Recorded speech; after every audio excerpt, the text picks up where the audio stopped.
ایک لمبی روایت کا تذکرہ۔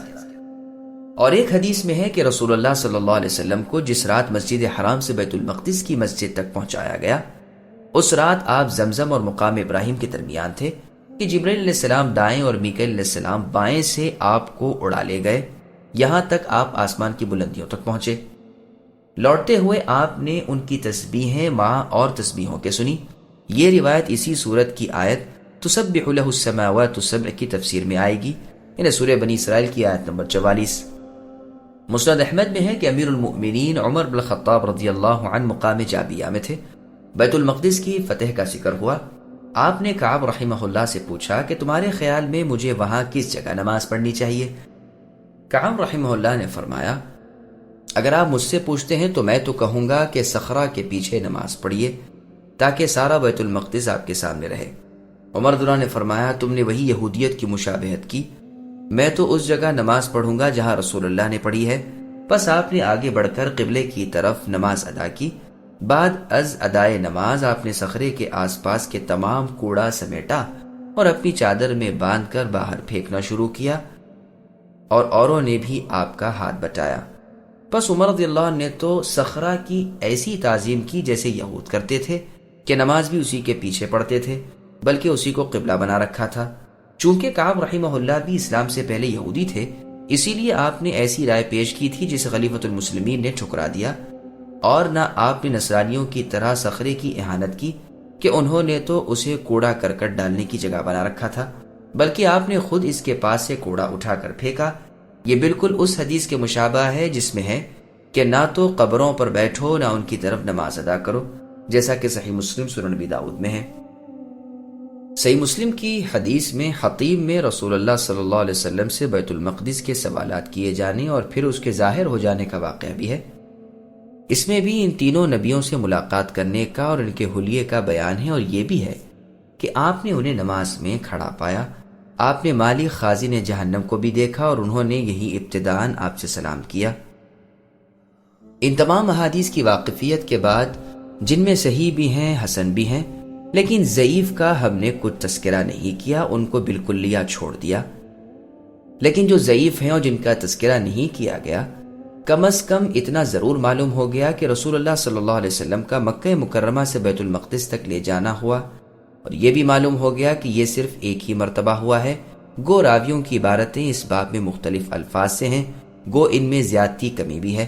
یہ کوئی بات نہیں، سوائے انبیاء علیہ السلام کے خطا سے پاک کون ہے؟ بعض لوگوں نے ہر ایسی روایت کو ایک الگ الگ واقعہ کہا ہے اور اس کے قائل ہوئے ہیں کہ یہ واقعہ کئی بار ہوا، لیکن یہ لوگ بہت دور نکل گئے اور بالکل انوکھی بات کہی اور نہ جانے کی جگہ چلے گئے، اور پھر بھی مطلب حاصل نہ ہوا۔ متأخرین میں سے بعض نے ایک اور ہی توجیہ پیش کی ہے، اور انہیں اس پر بڑا ناز بھی ہے۔ وہ یہ کہ ایک مرتبہ تو رسول اللہ کو مکے سے صرف بیت المقدس تک کی سیر ہوئی، ایک مرتبہ مکے سے آسمانوں پر چڑھائے گئے، اور ایک مرتبہ مکے سے بیت المقدس اور بیت المقدس سے آسمانوں تک۔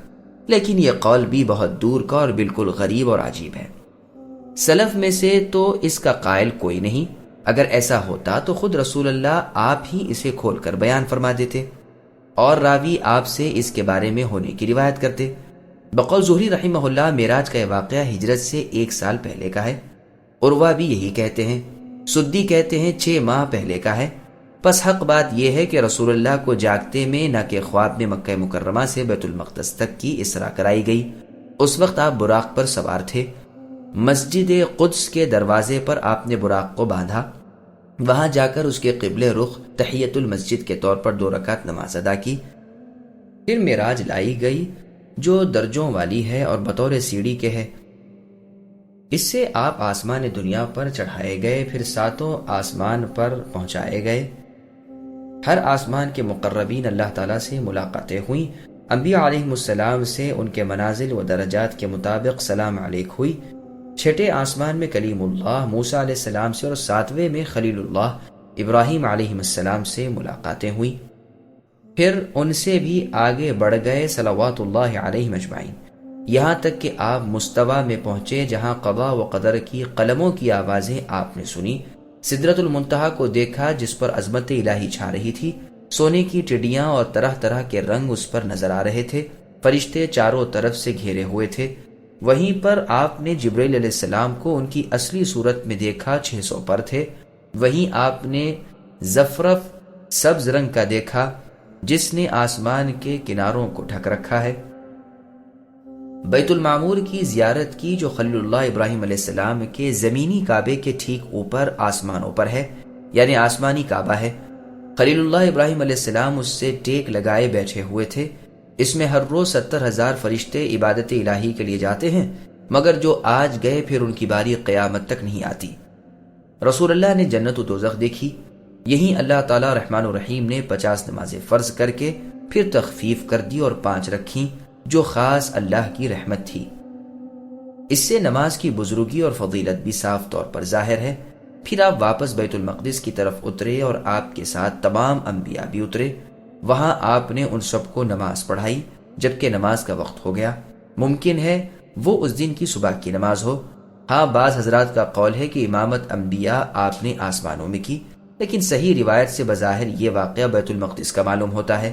گو بعض روایتوں میں یہ بھی آیا ہے کہ جاتے ہوئے آپ نے نماز پڑھائی، لیکن ظاہر یہ ہے کہ آپ نے واپسی میں امامت کرائی. اس کی ایک دلیل تو یہ ہے کہ جب آسمانوں پر انبیاء سے رسول اللہ کی ملاقات ہوتی ہے تو آپ ہر ایک کی بابت جبرائیل علیہ السلام سے پوچھتے ہیں کہ یہ کون ہے. اگر بیت المقدس میں ہی ان کی امامت آپ نے کرائی ہوتی تو اب چندہ اس سوال کی ضرورت نہیں رہتی. دوسرے یہ کہ سب سے پہلے اور سب سے بڑی غرض تو بلندی پر اللہ تعالیٰ کے حضور میں حاضر ہونا تھا، تو بظاہر یہی بات سب پر مقدم تھی. جب یہ ہو چکا اور آپ پر اور آپ کی امت پر اس رات میں جو فریضہ نماز مقرر ہونا تھا وہ بھی ہو چکا، اب آپ کو اپنے بھائیوں یعنی انبیاء کے ساتھ جمع ہونے کا موقع ملا اور ان سب کے سامنے آپ کی بزرگی اور فضیلت ظاہر کرنے کے لیے جبرائیل علیہ السلام کے اشارے سے آپ نے امام بن کر انہیں نماز پڑھائی. پھر بیت المقدس سے بسواری براق آپ واپس رات کے اندھیرے اور صبح کے کچھ یوں ہی سے اجالے کے وقت مکہ مکرمہ پہنچ گئے. واللہ سبحانہ وتعالی اعلم. دودھ اور شہد کی وضاحت. اب یہ جو احادیث میں مروی ہے کہ آپ کے سامنے دودھ اور شہد یا دودھ اور شراب یا دودھ اور پانی پیش کیا گیا یا چاروں ہی چیزیں، اس کی بابت روایتوں میں یہ بھی ہے کہ یہ واقعہ بیت المقدس کا ہے اور یہ بھی ہے کہ یہ واقعہ آسمانوں کا ہے. لیکن یہ ہو سکتا ہے کہ دونوں ہی جگہ یہ چیز آپ کے سامنے پیش ہوئی ہو، اس لیے کہ جیسے کسی آنے والے کے سامنے بطور مہمانی کے کچھ چیز رکھی جاتی ہے، اسی طرح یہ تھا. واللہ اعلم. رسول اللہ صلی اللہ علیہ وسلم کا معراج جسمانی تھا یا روحانی؟ پھر اس میں بھی لوگوں نے اختلاف کیا ہے کہ معراج آپ کے جسم و روح سمیت کرائی گئی تھی یا صرف روحانی طور پر. اکثر علماء کرام تو یہی فرماتے ہیں کہ جسم و روح سمیت آپ کو معراج ہوئی، اور ہوئی بھی جاگتے میں نہ کہ بطور خواب کے. ہاں، اس کا انکار نہیں کہ رسول اللہ کو پہلے خواب میں یہی چیزیں دکھائی گئی ہوں. آپ خواب میں جو کچھ ملاحظہ فرماتے اسے اسی طرح پر واقع میں جاگتے ہوئے بھی ملاحظہ فرما لیتے. اس کی بڑی دلیل ایک تو یہ ہے کہ اس واقعے کے بیان فرمانے سے پہلے اللہ تعالیٰ نے اپنی پاکیزگی بیان فرمائی ہے. اس اسلوب بیان کا تقاضا یہ ہے کہ اس کے بعد کی بات کوئی بڑی اہم ہے. اگر یہ واقعہ خواب کا مانا جائے تو خواب میں ایسی باتیں دیکھ لینا اتنا اہم نہیں کہ اس کو بیان فرماتے ہوئے اللہ تعالیٰ پہلے سے بطور احسان اور بطور اظہار قدرت اپنی تسبیح بیان کرے. پھر اگر یہ واقعہ خواب کا ہی تھا تو کفار اس طرح جلدی سے آپ کی تکذیب نہ کرتے. ایک شخص اپنا خواب اور خواب میں دیکھی ہوئی عجائب چیزیں بیان کر رہا ہے، کرے، کوئی وجہ نہیں تھی کہ بڑبڑا کر آ جائیں اور سنتے ہی سختی سے انکار کرنے لگیں. پھر جو لوگ کہ اس سے پہلے آپ پر ایمان لا چکے تھے اور آپ کی رسالت کو قبول کر چکے تھے، پھر قرآن کے لفظ بعبدہ پر غور کیجئے. عبد کا اطلاق روح اور جسم دونوں کے مجموعے پر آتا ہے. پھر اسرا بعبدہ لیلاً کا فرمانا اس چیز کو اور صاف کر دیتا ہے کہ وہ اپنے بندے کو رات کے تھوڑے سے حصے میں لے گئے. اس دیکھنے کو لوگوں کی آزمائش کا سبب سورہ بنی اسرائیل کی آیت نمبر 60 میں فرمایا گیا ہے، جس میں ہے وَمَا جَعَلْنَا الرُّؤْيَا الَّتِي أَرَيْنَاكَ إِلَّا فِتْنَةً لِلنَّاسِ. اگر یہ خواب ہی تھا تو اس میں لوگوں کی ایسی بڑی کون سی آزمائش تھی جسے مستقل طور پر بیان فرمایا جاتا. ابن عباس رضی اللہ عنہما اس آیت کی تفسیر میں فرماتے ہیں کہ یہ آنکھوں کا دیکھنا تھا جو رسول اللہ صلی اللہ علیہ وسلم کو دکھایا گیا، جیسا کہ بخاری میں ہے. خود قرآن مجید میں اللہ تعالیٰ سورہ نجم کی آیت نمبر 17 میں فرماتے ہیں ما زاغ البصر وما طغى، کہ نہ تو نگاہ نبی صلی اللہ علیہ وسلم کی بھٹکی نہ بہکی. ظاہر ہے کہ بصر یعنی نگاہ انسان کی ذات کا ایک بڑا وصف ہے، نہ کہ صرف روح کا۔ پھر براق کی سواری کا لایا جانا اور اس سفید چمکیلے جانور پر سوار ہو کر رسول اللہ کو لے جایا جانا بھی اس کی دلیل ہے کہ یہ واقعہ جاگتے کا اور جسمانی ہے، ورنہ صرف روح کے لیے سواری کی ضرورت نہیں، واللہ اعلم۔ اور دوسرے لوگ یہ بھی کہتے ہیں کہ یہ معراج صرف روحانی تھی، نہ کہ جسمانی۔ چنانچہ محمد بن اسحاق لکھتے ہیں، معاویہ بن ابی سفیان رضی اللہ عنہ کا یہ قول مروی ہے کہ عائشہ رضی اللہ عنہ فرماتی ہیں کہ جسم غائب نہیں ہوا تھا بلکہ روحانی معراج تھی۔ اس قول کا انکار نہیں کیا گیا، کیونکہ حسن رحمہ اللہ فرماتے ہیں، سورہ بنی اسرائیل کی آیت نمبر 60 وَمَا جَعَلْنَا الرُّؤْيَا الَّتِي آیت اتری ہے، اور ابراہیم خلیل اللہ علیہ السلام کی نسبت خبر دی ہے کہ انہوں نے فرمایا، میں نے خواب میں تمہارا اے اسماعیل ذبح کرنا دیکھا ہے، اب تم سوچ لو کیا دیکھتے ہو۔ پھر یہی حال رہا، بس ظاہر ہے کہ انبیاء پر وحی جاگتے میں بھی آتی اور خواب میں بھی۔ چنانچہ صحیح بخاری، صحیح ابن خزیمہ، مسند ابی عوانہ، مسند حمیدی اور مسند احمد میں رسول صلی اللہ علیہ وسلم کا فرمان ہے کہ میری آنکھیں سو جاتی ہیں اور دل جاگتا رہتا ہے، واللہ اعلم۔ اس میں سے کون سی سچی بات ہے؟ آپ گئے اور آپ نے بہت سی باتیں دیکھی، جس حال میں بھی آپ تھے، سوتے یا جاگتے، سب حق اور سچ ہے۔ یہ تو تھا محمد بن اسحاق رحمہ اللہ کا قول۔ امام ابن جریر رحمہ اللہ نے اس کی بہت کچھ تردید کی ہے اور ہر طرح اسے رد کیا ہے اور اسے خلاف ظاہر قرار دیا ہے کہ الفاظ قرآنی کے سراسر خلاف یہ قول ہے۔ پھر اس کے خلاف بہت سی دلیلیں قائم کی ہیں، جن میں سے چند ہم نے بھی اوپر بیان کر دی ہیں، واللہ اعلم۔ ابو نعیم کی روایت میں ایک فائدہ، ایک نہایت ہی عمدہ اور بہت زبردست فائدہ اس بیان میں اس روایت سے ہوتا ہے، جو حافظ ابو نعیم الاصبہانی رحمہ اللہ اپنی کتاب دلائل النبوہ میں لائے ہیں، کہ جب دحیہ ابن خلیفہ رضی اللہ عنہ کو رسول اللہ صلی اللہ علیہ وسلم نے قیصر روم کے پاس بطور قاصد کے اپنے نامہ مبارک کے ساتھ بھیجا، یہ گئے پہنچے اور عرب تاجروں کو جو ملک شام میں تھے ہرقل نے جمع کیا۔ ان میں ابو سفیان صخر ابن حرب تھے اور ان کے ساتھی مکے کے اور کافر بھی تھے۔ پھر اس نے ان سے بہت سے سوالات کیے جو بخاری اور مسلم وغیرہ میں مذکور ہیں۔ ابو سفیان کی اول سے آخر تک یہی کوشش رہی کہ کسی طرح رسول اللہ کی برائی اور حقارت ان کے سامنے کرے، تاکہ بادشاہ کے دل کا میلان رسول اللہ کی طرف نہ ہو۔ ابو سفیان خود کہتے ہیں کہ میں صرف اس خوف سے غلط باتیں کرنے اور تہمتیں دھرنے سے باز رہا کہ کہیں میرا کوئی جھوٹ اس پر نہ کھل جائے، پھر تو یہ میری بات کو جھٹلا دے گا اور بڑی ندامت ہوگی۔ خیال رہی یہ اس وقت کی بات ہے جب کہ ابھی ابو سفیان رضی اللہ عنہ مشرک تھے، بعد میں پھر یہ جیت صحابی ہو گئے، لہٰذا اس واقعے کی بنیاد پر ان کو یا ان جیسے دوسرے صحابہ کرام کو تانے تشنیع نہیں بنانا چاہیے۔ اسی وقت دل میں خیال آ گیا اور میں نے کہا، بادشاہ سلامت سنیے، میں ایک واقعہ بیان کروں جس سے آپ پر یہ بات کھل جائے گی کہ محمد صلی اللہ علیہ وسلم بڑے جھوٹے آدمی ہیں۔ سنیے، ایک دن وہ کہنے لگے کہ اس رات وہ مکے سے چلے اور آپ کی اس مسجد میں یعنی بیت المقدس میں مسجد قدس میں آئے اور پھر واپس صبح سے پہلے مکہ پہنچ گئے۔ میری یہ بات سنتے ہی بیت المقدس کا لاٹ پادری جو شاہ روم کی اس مجلس میں اس کے پاس بڑی عزت سے بیٹھا تھا، فوراً ہی بول اٹھا کہ یہ بالکل سچ ہے، مجھے اس رات کا علم ہے۔ قیصر نے تعجب خیز نظر سے اس کی طرف دیکھا اور ادب سے پوچھا، جناب کو کیسے معلوم ہوا؟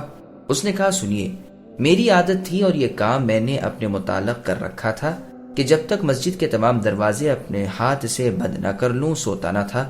اس رات میں دروازے بند کرنے کو کھڑا ہوا، سب دروازے اچھی طرح بند کر دیے، لیکن ایک دروازہ مجھ سے بند نہ ہو سکا۔ میں نے ہر چند زور لگائے لیکن کوڑا اپنی جگہ سے سرکا بھی نہیں۔ میں نے اسی وقت اپنے آدمیوں کو آواز دی، وہ آئے، ہم سب نے مل کر طاقت لگائی لیکن سب کے سب ناکام رہے۔ بس یہ معلوم ہو رہا تھا کہ گویا ہم کسی پہاڑ کو اس کی جگہ سے سرکانا چاہتے ہیں، وہ چسکا تک نہیں، ہلا بھی تو نہیں۔ میں نے بڑی بلوائے، انہوں نے دیکھا بھالا، ترکیبیں کی، کوششیں کی، لیکن وہ بھی ہار گئے اور کہنے لگے صبح پر رکھیے۔ چنانچہ وہ دروازہ اس شب یوں ہی رہا، دونوں کواڑ بالکل کھلے رہے۔ میں صبح ہی اس دروازے کے پاس گیا تو دیکھا کہ اس کے پاس کونے میں جو چٹان پتھر کی تھی اس میں ایک سوراخ ہے، اور ایسا معلوم ہوتا ہے کہ اس میں رات کو کسی نے کوئی جانور باندھا ہے۔ اس کے اثر اور نشان موجود تھے۔ میں سمجھ گیا اور میں نے اسی وقت اپنی جماعت سے کہا کہ آج کی رات یہ ہماری مسجد کسی نبی کے لیے کھلی رکھی گئی اور اس نے یہاں ضرور نماز ادا کی ہے۔ یہ حدیث بہت لمبی ہے۔ ابو الخطاب عمر ابن دحیہ رحمہ اللہ اپنی کتاب التنویر فی مولد السراج المنیر میں انس رضی اللہ عنہ کی روایت سے معراج کی حدیث وارد کر کے اس کے متعلق نہایت عمدہ کلام کر کے پھر فرماتے ہیں معراج کی حدیث متواتر ہے۔ عمر بن الخطاب، علی بن ابی طالب، عبداللہ بن مسعود، ابو ذر غفاری، مالک بن صعصعہ، ابو ہریرہ، ابو سعید بن عباس، شداد بن اوس، ابی بن کعب، عبد الرحمن بن قرظ، ابو حبہ، ابو لیلہ، عبداللہ ابن عمرو، جابر ابن عبداللہ، حذیفہ ابن الیمان، بریدہ ابن حصیب، ابو ایوب الانصاری، ابو امام الباہلی، سمرہ بن جندب اور ابو الحمراء رضی اللہ عنہم، نیز صہیب رومی اور ام ہانی، نیز عائشہ اور اسماء رضی اللہ عنہم وغیرہ سے مروی ہے۔ ان میں سے بعض نے تو اسے مطول بیان کیا ہے یعنی تفصیل سے، اور بعض نے مختصراً۔ گو ان میں سے بعض روایتیں سندن صحیح نہیں لیکن بالجملہ صحت کے ساتھ واقع معراج ثابت ہے اور مسلمان اجماعی طور پر اس کے قائل ہیں۔ ہاں بے شک زندیق اور ملحد لوگ اس کے منکر ہیں، وہ اللہ تعالیٰ کے نورانی چراغ کو اپنے منہ کی پھوکوں سے بجھانا چاہتے ہیں لیکن وہ پوری روشنی کے ساتھ چمکتا ہوا ہی رہے گا، گو کافروں کو برا لگے۔